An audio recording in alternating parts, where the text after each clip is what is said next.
It'd be really good, Neil, to understand the sort of customers that you provide services for, and also the range of different technologies that you also support.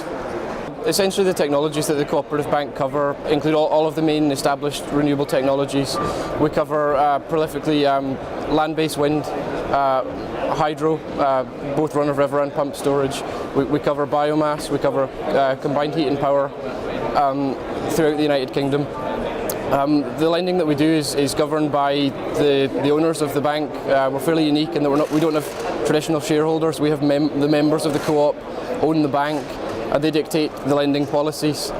In recent years at the AGMs, we've been given the priorities by the members. The members have dictated that as well as lending to developer-led projects, we have to provide project finance to farm diversification projects, as well as pure community-owned schemes as well. In the Orkney Islands at present, we've got 5 single turbine projects about to go to site, about to be constructed this summer.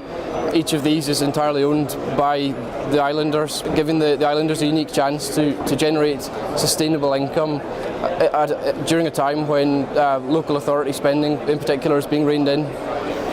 In terms of the lending that we do to farmers,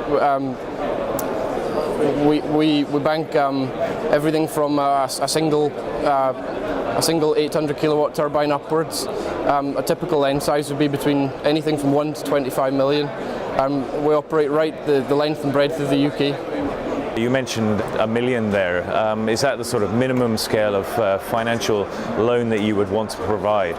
We lend on a project finance basis, so we have to be really comfortable with the technology that we're installing. The smallest turbine that we're currently banking and we currently have up and running is an Enercon E48, which is an 800 kilowatt machine. Enercon are particularly suited to Scotland in that their technology lacks a gearbox. And when you've got a higher number of revolutions and a higher wind speed, that's a major step forward in technology. We do cover a number of manufacturers. We've recently expanded the manufacturers that we cover. We'll always look to try and accommodate what a particular client would like to install on their land. Could you explain the difference between project finance and secured finance? Sure. The lending that we offer is on a project finance basis, and this means that the security that the bank is taking is on a non-recourse basis. Essentially, the security that we're taking is over the project itself and the material contracts to that project. We're taking step-in rights over contracts. We're not taking security over a farmhouse, over farmland. Essentially, we are the Co-operative Bank. The last thing we're ever going to do is want to evict a farmer from his house that's been in his family for generations. So I think for farmer landowners, the project finance package works particularly well. What do the customers need to actually provide you with before you're prepared to consider offering them a loan?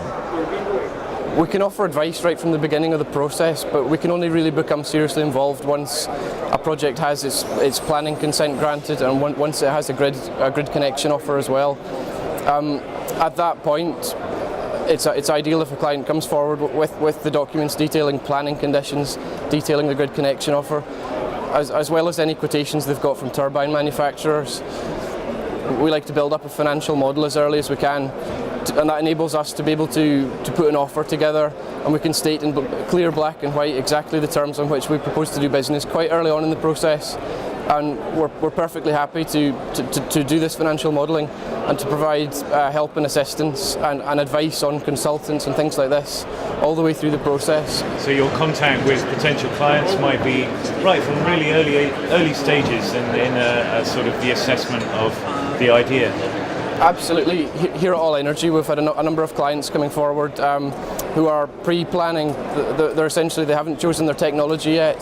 They're wanting advice on manufacturers, they're wanting advice on consultants, they're wanting advice on what we need in terms of wind reports. And it's ideal to approach the Co-operative Bank or whichever bank you are looking to finance your project. It's ideal to get the advice from the bank as early in the process as you possibly can. As soon as you have the idea, you should be speaking to your bank. Neil, what would be the equity split typically you'd find with your projects? If you're looking at a wind turbine project, we'd typically lend up to 90% if we were happy with the turbine manufacturer being proposed. In terms of hydroelectric projects, it's 85%, and we do cover a vast number of other established renewable technologies, and each has its own specific maximum gearing level that the bank will go to. What would be the key lessons, Neil, that from your many projects experience of doing this that you could tell us about? My one word of advice would be to take advice from the bank early, and if you need help in finding the right advisors, we're more than happy to help in that process. My last question: how successful has All Energy 2011 been for you? Have you had a busy stand? We've had a very busy stand. It's been very constant over the 2 days. We've had equal amounts of inquiries from farmers, from professional developers, from people whose this will be their first project, through to people who do this on an international basis. Aberdeen's a real international centre in terms of the energy business in general, and I think that's really showed through this year. We've had all manner of people approaching our stand. Well, thank you very much, Neil, for your time. Thank you. We really appreciate it.